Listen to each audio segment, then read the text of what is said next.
Hello. Have you heard a man have subtle things happening around him? So today I'm going to tell you a story of a man on bike ride spots a girl lying in the grass and is forced to take action.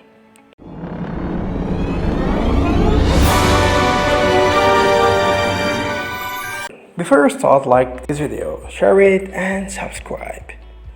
When Waukesha Winsington, man embarked on a morning bike ride in 2014. He wasn't expecting to be interrupted by the sight of something ghastly. He wanted a refreshing morning ride. Sadly, that wasn't going to happen. The man named Greg Steinberg pulled up to a field of grass only to find a young girl sprawled out in a giant pool of blood. There is no doubt that the man's own blood immediately ran cold. He and the world would soon find out who the mysterious girl was and just why she was gasping for her life in patches of grass. The girl was 12 years old. Peyton Lautner, a victim of the new and famous Slender Man inspired stamping.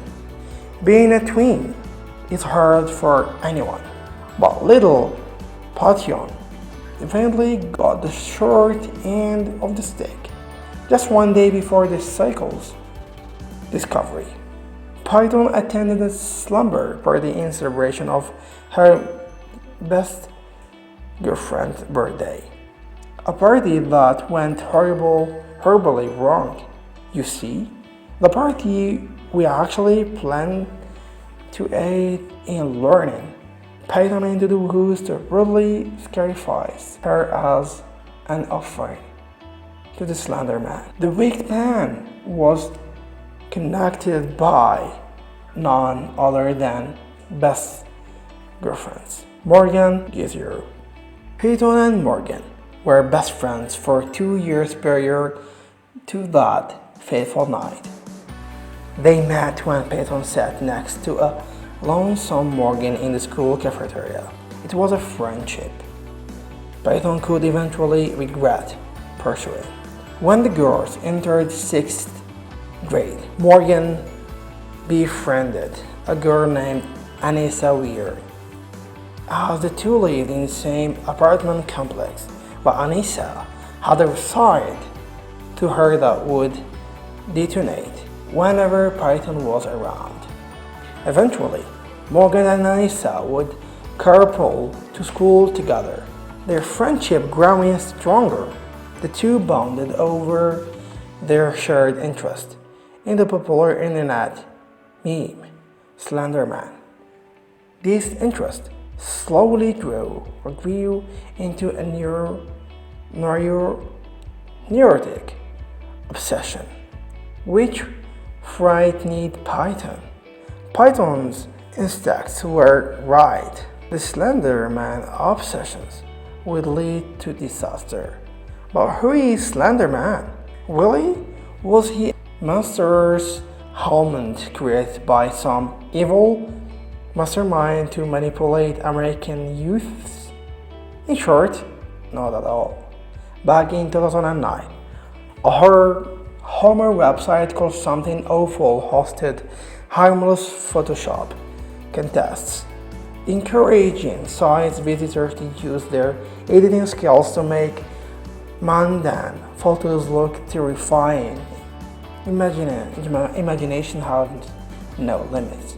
Well, Eric Condos, aka Victor Zurich, pulled inspiration for H.P. Lovecraft and Stephen King to create his terrific works of art that would immediately go down in history for breathing the character, who was quickly deemed Slender Man. But Eric Consin isn't the one who conjured up a sick narrative for his own character.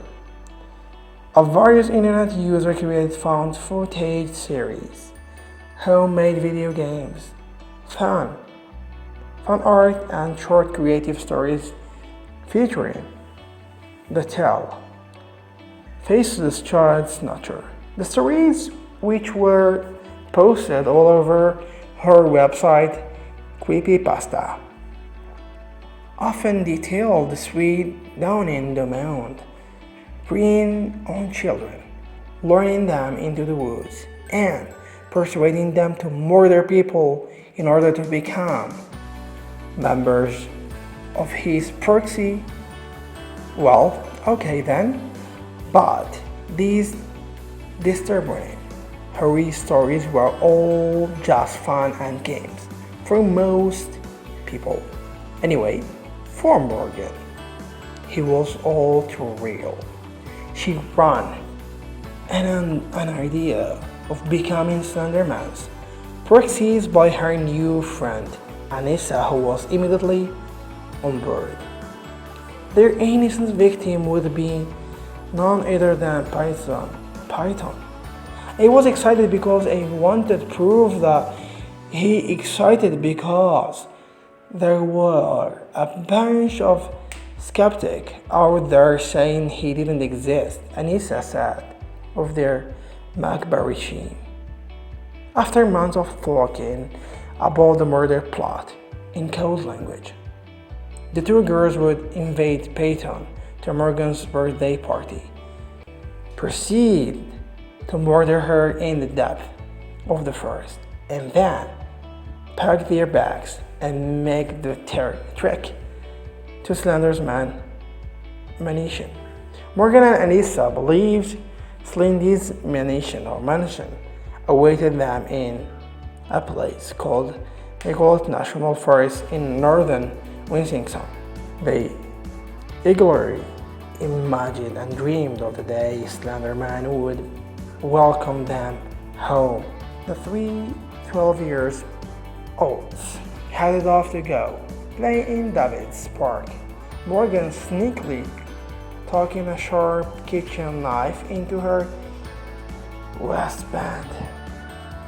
When they neared a secluded area, Anissa suggested that they go play hide and seek.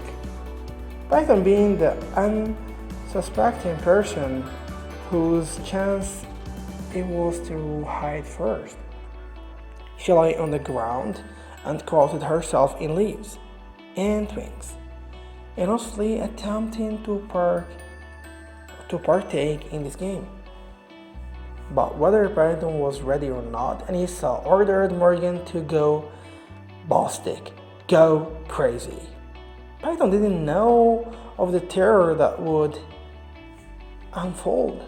Morgan leaped on the defenseless Python, stopping her in the chest. The puncture missed Python's heart by barely an inch. In shock, Python screamed, "I hate you! I trust you!" When Willie watched over the murderous girl, they panicked and ran to get help, telling Python to stay put. She said that she couldn't see, she couldn't walk, and that she couldn't breathe. Anissa said the horrible moments after the stabbing. As Peyton bled out, she found that she was able to drag herself out of the scalded wood and into a visible area, hoping some stranger would rescue her. Soon after, Greek Centerburg stomped upon her blood-soaked, fainting body.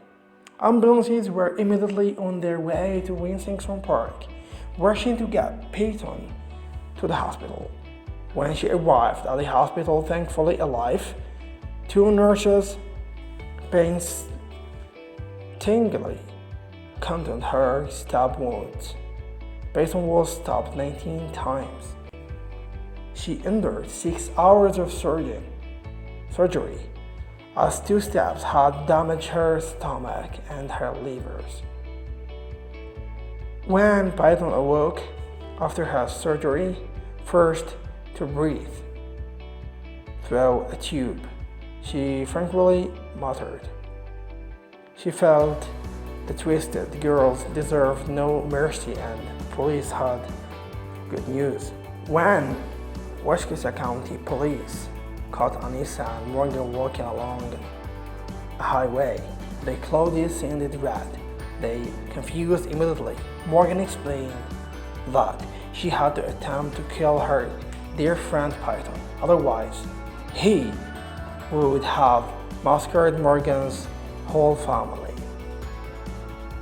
Soon enough, Morgan and Anissa were charged with attempt first-degree intentional homicide and were purportedly taken to the West Bend juvenile facility. They were charged as adults. Considering each of their bills were prices like $500,000, neither the Gazy nor the Wiley family could afford to bring their daughters home prior to the trial. During this limbo, Morgan underwent a mental health examination and was diagnosed with schizophrenia. Morgan pleaded guilty to her charges, and the jury found her not criminally responsible for the Slender Man inspired stamping due to her diagnosed mental illness.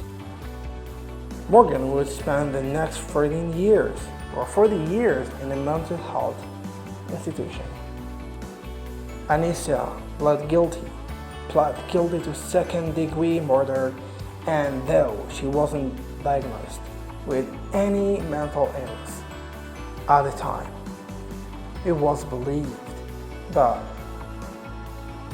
she inherited an episode of shared cycle disorder. Anissa was sentenced to 25 years in a mental health institution. 5 years later, a healthy 17-year-old Peyton learner shared her thoughts on the urgency of parents to speak to their children about internet stories and myths. Parents need to talk to their kids directly, saying this is not real, this is fake, she explained. The 2014 stabbing that seemed beyond imaginable of 12-year-old girls even inspired a 2016 HBO documentary entitled Beware the Slender Man. The nightmare debacle opened the public's eye to hidden dangers of internet myths. Thank you for watching. Don't forget to subscribe, like this video, and share it with all your friends. Also, follow us on Instagram and Facebook accounts. Thank you. See you next episode. Goodbye.